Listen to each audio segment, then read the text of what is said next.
কথার কাণ্ড দেখে অবাক হয়ে গেল অগ্নি। সম্পূর্ণ জানতে ভিডিওটিতে একটি লাইক করে দেখতে থাকো। গল্পে শুরুতেই দেখা যায় কথা নিজের মামার হাত থেকে বাঁচতে চলে এসেছিল অগ্নির গাড়ির ডিকিতে।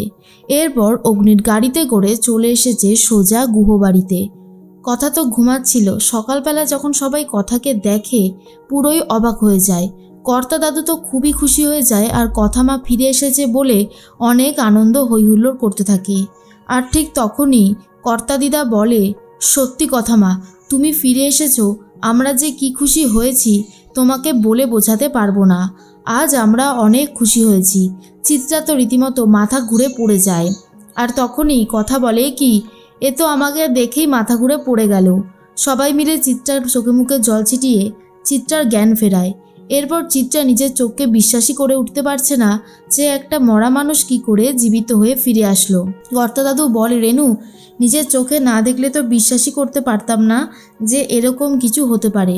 রেনু তখন বলে, সত্যি কর্তামশাই, আমিও বিশ্বাস করতে পারছি না। কথা বলে, আরে বাবা, তোমাদের বাড়িতে একজন গেস্ট এসেছে, কোথায় তোমরা খেতে টেতে দেবে তা না করে এইভাবে বসিয়ে রেখেছো। আরে এক কাপ চাও তো দিতে পারো। কিন্তু দেখা যায় কেউই আর কিছু করে উঠতে পারছে না, কারণ কথাকে যে এইভাবে কেউ চোখের সামনে দেখবে এটা তো বিশ্বাসই করতে পারেনি। তখনই চলে এসেছে বাকি সবাই কায়দা কানুনের। আর এর মধ্যেই কর্তা দাদু বলে, তোমরা দেখো তো, ও কথা মানা। তখন প্রি বলে, না দাদাই, এটা কথা না, এটা হলো বুলি। বুলি তখন নিজের পরিচয় দিতে থাকে আর বলে, হ্যাঁ আমি হলাম বুলি। এই যে তোমরা ওনাকে একটু ভালো করে বোঝাও তো যে আমি বুলি, আমি কথা না। এরপর অগ্নি তো চলে এসেছে। অগ্নি এসে কথাকে মানে বুলিকে এখানে দেখে আরও বেশি করে রেগে যায় আর বলে, তুমি এখানে কি করছো? হ্যাঁ, তোমাকে এখানে কে নিয়ে এসেছে? আবার তুমি এখানে এসেছো? বুলি বলে, আমি কি এখানে আসতে চেয়েছি? আপনার জন্যই তো এখানে আসতে বাধ্য হয়েছি। কি করব আমি? আমার হাতে যে আর কোনো উপায় ছিল না। অগ্নি তখন বলে, আর কোনো উপায় ছিল না মানে? আর কোনো উপায় ছিল না মানেটা কি? তুমি এখান থেকে বেরিয়ে যাও, এক্ষুনি বেরিয়ে যাও। এরপর কথা ঠিক করে, মানে বুলি ঠিক করে সবাইকে সত্যিটা বলবে। তারপরেই সব সত্যি বলতে শুরু করেছে যে কাল রাতে বস্তিতে ভালো সাহেব আমাদের বস্তিতে আমাদের বাড়িতে গেছিল, আর সেখানে আমার ঘরে ঢুকে আমার সাথে খুব বাজে ব্যবহার করেছে। বস্তিবাসীরা এটা দেখার পরে আমার চরিত্র নিয়ে কথা শুনিয়েছে। আর আমার মামা, সে একজন বুড়োর সাথে আমার বিয়ে দিয়ে দিতে চেয়েছে, তাই আমি সেখান থেকে পালিয়ে এসেছি। আমার রাজারানীকেও জানাতে পারিনি যে আমি চলে এসেছি।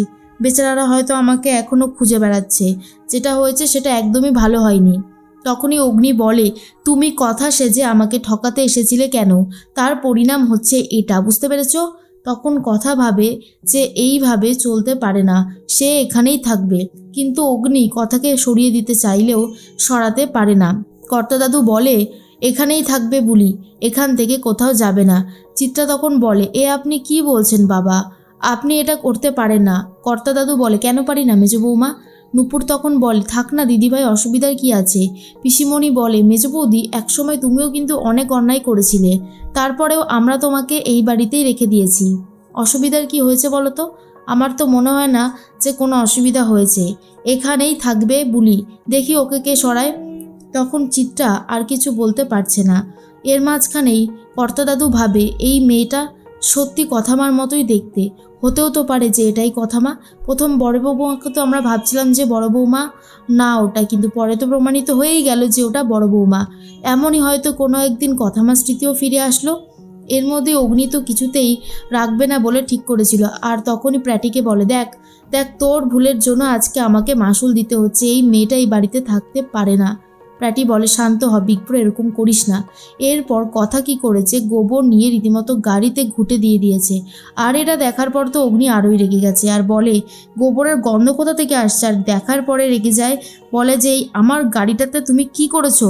তুমি জানো এই গাড়িটার কত দাম? তখন কথা বলে, আরে কি হয়েছে ভালো সাহেব, এতে তো ভালোই হবে। আর এই ঘুঁটেগুলো শুকিয়ে গেলে এমনি এমনি খসে পড়ে যাবে, অসুবিধার কিছু হবে না। এরপর বুলিকে মারবে বলে ঠিক করে কথা, আর বুলিকে মারবে বলে ঠিক করেছে অগ্নি। আর ঠিক সেই মুহূর্তেই সবাই মিলে এসে অগ্নিকে আটকানোর চেষ্টা করে আর বলে বিগ্রোর গায়ে হাত দিস না, একটু সামলা নিজেকে। আর কথা তো রীতিমতো একেবারে গাড়ির ছাদে উঠে পড়েছে। এই দৃশ্য দেখার পর রিচা ভাবে এই মেয়েটা না জানি কোথা থেকে এসে আমার প্ল্যানের 12টা বাজিয়ে দিচ্ছে, কিন্তু আমি তো সেটা হতে দেব না। আমার প্ল্যান আছে যেটা, আমি সেটাই পূরণ করব, যেভাবেই হোক না কেন অগ্নির সব কিছু আমি কেড়ে নেব।